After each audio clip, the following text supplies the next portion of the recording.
Hi అండి. అందరికీ నమస్కారం. Welcome to my channel. ఈ వీడియోలో ఏపీ ప్రభుత్వ ఉద్యోగులకు మరియు పెన్షనర్లకు మధ్యంతర భృతి 30% కొత్త పీఆర్సీపై మోక్షం. దీనికి సంబంధించిన పూర్తి తాజా సమాచారాన్ని వీడియోలో తెలుసుకుందాము. వీడియో అయితే ఎక్కడ కానీ స్కిప్ చేయకుండా ఎండ్ వరకు చూసేయండి. అప్పుడే ఇన్ఫర్మేషన్ పూర్తిగా అర్థమవుతుంది. అలాగే వీడియో చూస్తున్న ప్రతి ఒక్కరు వీడియోకి లైక్ చేయండి ఫ్రెండ్స్. వీడియోని తోటి ఉద్యోగ పెన్షనర్ మిత్రులతో అయితే షేర్ చేయండి. కొత్తగా మన ఛానల్ని చూస్తున్నవారు ఇంకా ఎవరైనా సబ్స్క్రైబ్ చేసుకోకుంటే వెంటనే మన ఛానల్ని సబ్స్క్రైబ్ చేసుకోండి. దీని ద్వారా నేను చేసే లేటెస్ట్ వీడియోస్ అన్నీ మీ వరకు రీచ్ అవుతాయి. ఇక ఆలస్యం చేయకుండా వివరాల్లోకి అయితే వెళ్ళిపోదాము. ఫ్రెండ్స్, ఇక విషయానికి వచ్చినట్లయితే 12వ పీఆర్సీపై ఉద్యోగుల భారీ ఆశలు కూటమి ప్రభుత్వం నెరవేరుస్తుందా? జీతాలు 60% పెరిగేనా? మధ్యంతర భృతి ఐఆర్ పీఆర్సీ కమిషన్ నియామకంపై సర్వత్రా ఉత్కంఠత. ఆంధ్రప్రదేశ్లో కొత్తగా కొలువుదీరిన కూటమి ప్రభుత్వంపై లక్షలాది మంది ఉద్యోగులు, పెన్షనర్లు భారీ ఆశలు పెట్టుకున్నారు. ముఖ్యంగా ఎప్పుడో అమలు కావాల్సిన 12వ వేతన సవరణ సంఘం పీఆర్సీ కోసం వారు కళ్ళు కాయలు కాచేలాగా ఎదురు చూస్తున్నారు. 11వ పీఆర్సీలో ఎదురైన రివర్స్ పీఆర్సీ అనుభవంతో తీవ్రంగా నష్టపోయినటువంటి ఉద్యోగ వర్గాలు ఈసారైనా కూడా తమకు న్యాయం జరుగుతుందని కూటమి ప్రభుత్వం తమ ఆంక్షలను నెరవేరుస్తుందని బలంగా విశ్వసిస్తున్నారు. ఎందుకంటే స్వయంగా ముఖ్యమంత్రి గారే ఎన్నికల ప్రచారంలో భాగంగా ఈ మేరకు కూటమి ప్రభుత్వం అధికారంలోకి వచ్చినట్లయితే మంచి పీఆర్సీ ఇస్తాము, ఫిట్మెంట్ ఇస్తాము, అలాగే ఐఆర్ ప్రకటిస్తాము, డిఏలు పెండింగ్ బకాయిలు మేము చెల్లిస్తాము, అలాగే ఈహెచ్ఎస్ పనిచేసేలాగా చూస్తాము. ఇవన్నీ కూడా హామీ ఇవ్వడం జరిగింది. ఈ మేరకు ఉద్యోగులు, పెన్షనర్స్ కూడా ఈ హామీలన్నీ కూడా పరిగణనలోకి తీసుకొని కూటమి ప్రభుత్వానికి గంపగుత్తుగా ఓట్లేసి గెలిపించడం కూడా జరిగింది. యాక్చువల్గా గత ప్రభుత్వం మునుపటి ప్రభుత్వము గత వైసీపీ ప్రభుత్వం అధికారంలోకి వచ్చినట్లయితే జూలై 2024నే 12వ పీఆర్సీని ప్రకటిస్తాము అని చర్చించారనమాట. గత ప్రభుత్వం అయినా కూడా ఏదో పండుగలకో పబ్బాలకో డిఏలో లేదంటే పీఆర్సీ గురించి మీటింగ్ ఏదో ఒకటి జరిగేదన్నమాట. ఉద్యోగ పెన్షనర్స్కి అట్లీస్ట్ ఏదో ఒక మంచి శుభవార్త అనేది రావడం చూసాం. గత ప్రభుత్వం అధికారంలోకి వచ్చిన వెంటనే కూడా పీఆర్సీ ముఖ్యంగా 11వ పీఆర్సీలో అన్యాయం అయితే జరిగింది. అదైతే వాస్తవం అనమాట. ఎందుకంటే 27% ఐఆర్ ఇచ్చి 23% ఫిట్మెంట్ ఇవ్వడం, ఇది రివర్స్ పీఆర్సీగా అయితే పరిగణించడం జరిగింది. అలాగే ఎన్నో కోతలు కూడా విధించారు. 11వ పీఆర్సీలో అడిషనల్ క్వాంటమ్ ఆఫ్ పెన్షన్ని కూడా తగ్గించడం జరిగింది. పెన్షనర్లు ఎంతో కష్టతరంతో సాధించుకున్నటువంటి అడిషనల్ క్వాంటమ్ పెన్షన్ కూడా తగ్గించారు. ఇవన్నీ కూడా మనకి ఈసారి ఈ పీఆర్సీ ద్వారా అయితే ఇంప్లిమెంట్ కావాల్సిందే. ఇక కూటమి ప్రభుత్వంపై పెరుగుతున్న విశ్వాసం. ప్రభుత్వం ఏర్పడిన కొద్ది కాలంలోనే ఉద్యోగుల పట్ల సానుకూల దృక్పథంతో వ్యవహరిస్తోందనే భావన ఉద్యోగ వర్గాల్లో వ్యక్తమవుతోంది. 1వ తేదీన జీతాలు. గతంలో నెలల తరబడి ఆలస్యమైన జీతాలు ఇప్పుడు 1వ తారీఖునే జమ అవుతుండడం ఉద్యోగులకు ఊరటనిస్తోంది. పెండింగ్ బకాయిలపై దృష్టి. గత ప్రభుత్వం పేరుకుపెట్టినటువంటి వేల కోట్ల రూపాయల బకాయిలను దశల వారీగా చెల్లించేందుకు ప్రభుత్వం కసరత్తు చేస్తున్న వార్తలు వారిలో ఆశలు రేకెత్తిస్తున్నాయి.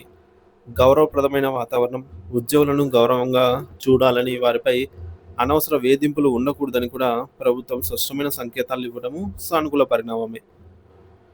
ఇక 12వ పీఆర్సీకి ఎందుకు ఇంత కీలకం? ఉద్యోగుల అంచనాలు ఏంటి అంటే 12వ పీఆర్సీ అనేది కేవలం జీతాల పెంపు మాత్రమే కాదు, ఉద్యోగుల ఆర్థిక భవిష్యత్తును, వారి జీవన ప్రమాణాలను నిర్దేశించే కీలకమైన ప్రక్రియ ఇది. వాస్తవ అమలు తేదీ. వాస్తవానికి 12వ పీఆర్సీ అనేది జూలై 1, 2023 నుంచి అమలు కావాల్సి ఉంది. ఇప్పటికీ ఏడాది పైగా ఆలస్యమైతే అయింది.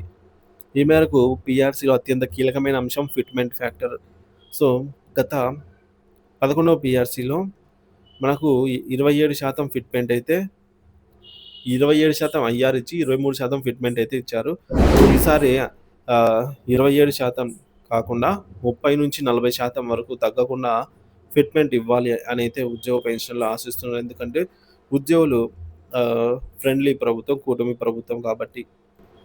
ఈ మేరకు జీతాల్లో భారీ పెరుగుదల, మెరుగైన ఫిట్మెంట్, పెండింగ్లో ఉన్న డిఏల విలీనంతో ఉద్యోగుల జీతాలు 50% నుంచి 60% వరకు పెరిగే అవకాశం ఉందని అంచనా. ఇతర అలవెన్స్లు. పీఆర్సీతో పాటు హెచ్ఆర్ఏ, స్లాబులు, మెడికల్ అలాగే లీవ్ బెనిఫిట్స్, స్పెషల్ పే వంటి ఇతర అలవెన్స్లు కూడా గణనీయంగా పీఆర్సీతో పాటు పెరుగుతాయన్నమాట. పీఆర్సీ ప్రయోజనాలు. ఇక పీఆర్సీకి ముందు ఐఆర్ తక్షణ ఉపశమనం కోసం ఎదురుచూపు. పీఆర్సీ కమిషన్ నియామకం, నివేదిక సమర్పణ, అమలు ప్రక్రియకు కనీసం ఏడాది నుంచి ఏడాదిన్నర సమయం పడుతుంది. ఈలోగా ఉద్యోగులకు తక్షణ ఆర్థిక ఉపశమనం కల్పించడానికి ప్రభుత్వం మధ్యంతర భృతి, ఇంటీరియం రిలీఫ్ అయితే ప్రకటించాల్సిన అవసరమైతే ఉంది. ప్రభుత్వం ఏర్పడి కొద్ది నెలలే అయింది కాబట్టి మరొక 2, 3 నెలల్లో ఐఆర్ ప్రకటించి ఆ తర్వాత పీఆర్సీ కమిషన్‌ను నియమిస్తుందని గట్టిగా నమ్ముతున్నాం. ఇది మాకు తక్షణ ఊరటను ఇస్తుంది అని ఉద్యోగ సంఘాల నాయకులు అభిప్రాయపడుతూ ఉన్నారు. ఇకపోతే గత 11వ పీఆర్సీ ఒక చేదు జ్ఞాపకం. రివర్స్ పీఆర్సీ కాబట్టి చరిత్రలో ఎన్నడూ లేని విధంగా గత ప్రభుత్వ హయాంలో అమలు చేసినటువంటి 11వ పీఆర్సీని ఉద్యోగులు రివర్స్ పీఆర్సీగా అభివర్ణిస్తారు. దీనికి ప్రధాన కారణం ఏంటంటే ఆలస్యమైన అమలు. జూలై 2018 నుంచే అమలు కావాల్సి ఉండగా పీఆర్సీ అనేది 2022 ఏప్రిల్ నుంచి మానిటరీ బెనిఫిట్ ఇచ్చారు. దీనివల్ల ఉద్యోగులు దాదాపుగా 45 నెలల పాటు అరియర్స్‌ను కోల్పోవాల్సి వచ్చింది. అందుకే రివర్స్ పీఆర్సీ. ఇక హెచ్ఆర్ఏలో కోతలు. ఏ స్లాబ్‌లు తగ్గించడం వల్ల స్లాబ్‌లు రేట్లను తగ్గించడం వల్ల చాలామంది ఉద్యోగ పెన్షనర్లకు జీతాలు పెరగడానికి బదులు కొందరికైతే విచిత్రంగా జీతాలు తగ్గాయి. సో, జీతాలు పెరగడానికి కాదు, జీతాలు తగ్గడానికి పీఆర్సీ అన్నట్టుగా. ఇక ఫిట్‌మెంట్‌పై అసంతృప్తి. ప్రకటించిన ఫిట్‌మెంట్‌ను కూడా అంచనాకు అనుగుణంగా లేకపోవడంతో తీవ్ర నిరాశకైతే గురిచేసింది. ఈ చేదు అనుభవాల నేపథ్యంలో 12వ పీఆర్సీలో అలాంటి పొరపాట్లు పునరావృతం కాకూడదని, పారదర్శకంగా, ఉద్యోగ స్నేహపూర్వకంగా ప్రక్రియను పూర్తి చేయాలని ఉద్యోగ వర్గాలు కోరుతున్నాయి. ఎందుకంటే ఇప్పటికే 12వ పీఆర్సీ గడువు ముగిసి 2 సంవత్సరాలకు పూర్తయిపోయిందనమాట. కాబట్టి ఇటువంటి జాప్యాలేమీ లేకుండా తక్షణమే ఆహ్, ఈ యొక్క ప్రభుత్వం దృష్టి సారించినట్లయితే ఉద్యోగ పెన్షనర్లు ఈ మేరకు కూటమి ప్రభుత్వం పట్ల సానుకూలంగా ఉండటమైతే ఉంది అనడంలో సందేహం లేదు. అయితే వారి విశ్వాసాన్ని పూర్తిగా చొరగనాలంటే మాటలతో పాటు చేతల్లో చూపించాల్సిన సమయం ఆసన్నమైంది. సో, ప్రభుత్వం వెంటనే తక్షణమే ఐఆర్ ప్రకటించి వీలైనంత త్వరగా 12 పీఆర్సీ కమిషన్ నియమించడం ద్వారా ప్రభుత్వం ఉద్యోగులకు స్పష్టమైన భరోసా ఇవ్వగలదు. గత ప్రభుత్వ తప్పిదాలను పునరావృతం చేయకుండా ఉద్యోగుల ఆకాంక్షలకు అనుగుణంగా నిర్ణయాలు తీసుకుంటే అది ప్రభుత్వ, ఉద్యోగుల మధ్య బలమైన, ఆరోగ్యకరమైన బంధానికి పునాది అయితే వేస్తుంది అనడంలో ఏమాత్రము సందేహం లేదు. సో, ఫ్రెండ్స్, మనందరికీ గుర్తు ఉండే ఉంది. సో, కూటమి ప్రభుత్వం అధికారంలోకి రాకముందు ఎన్నికలలో ప్రచారంలో భాగంగా స్వయంగా చంద్రబాబు నాయుడు గారే ఎన్నో చోట్ల స్టేజ్ పైన చెప్పడం జరిగిందనమాట. ఏంటంటే, కూటమి ప్రభుత్వం అధికారంలోకొస్తే డీఏలు ప్రకటిస్తాం. డీఏలు మేము చెల్లిస్తాం అరియర్స్. అలాగే మంచి పీఆర్సీ ఇస్తాము. మంచి ఐఆర్ ప్రకటిస్తాము.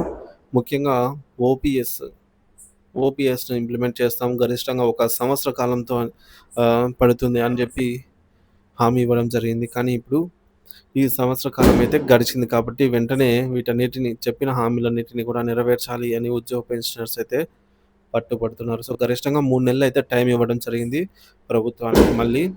సో, తర్వాత ప్రభుత్వం యొక్క ఆలోచనలను బట్టి ఉద్యమానికి కూడా సిద్ధం అని చెప్పేసి ఉద్యోగ సంఘాలైతే, ఏపీ జేఏసీ ప్రధాన సంఘాలైతే ముందుకొస్తున్నాయన్నమాట.